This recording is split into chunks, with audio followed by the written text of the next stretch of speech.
So this has to be one of my least favorite anti-Apple arguments I see these days because it's just factually wrong and it has been for a really long time. I'm talking specifically about the last part, that you could build a PC that's better, the price per performance for Apple products is so bad, they mark them up, blah, blah, blah, blah, blah. So here's the thing, this used to be super true. Back in the era of MacBooks, like 5-10 years ago, and Apple desktops, you used to be paying double the price for the same performance and specs that you could get on an equivalent Windows laptop or a PC you built yourself. I'm not refuting that, that used to be fact. But to say that nowadays is a pretty blatant admission that you just don't follow the progress of tech nowadays. Long story short, when Apple released their own silicon, it changed the game. Let's use the M4 Mini for an example, what this comment was on, and is actually the worst example of this, but it'll still hold true. So we'll start by looking at one of the highest end processors on the market right now, somebody might use to build their own PC.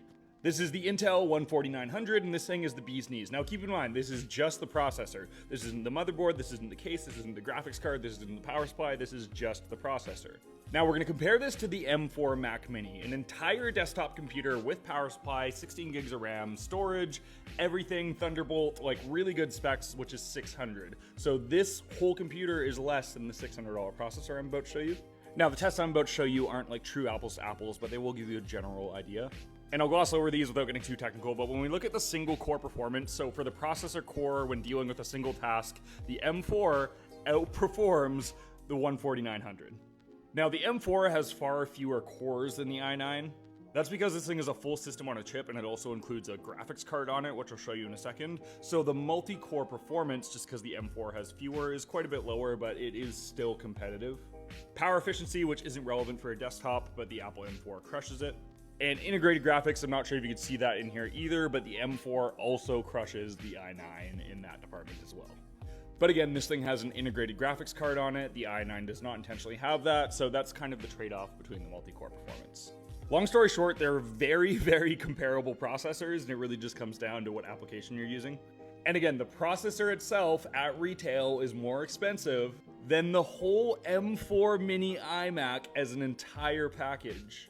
And this whole thing even goes deeper, where Apple software is optimized to run more efficiently on the Apple specific chips, so you're actually getting even more performance than what's listed on just those raw numbers. The desktop computers are actually not a great example of that. Where the performance and price gap gets really crazy is when you start looking at MacBooks. The M2 MacBook Air performance per dollar compared to like a comparable Windows laptop, it's really hard to compete.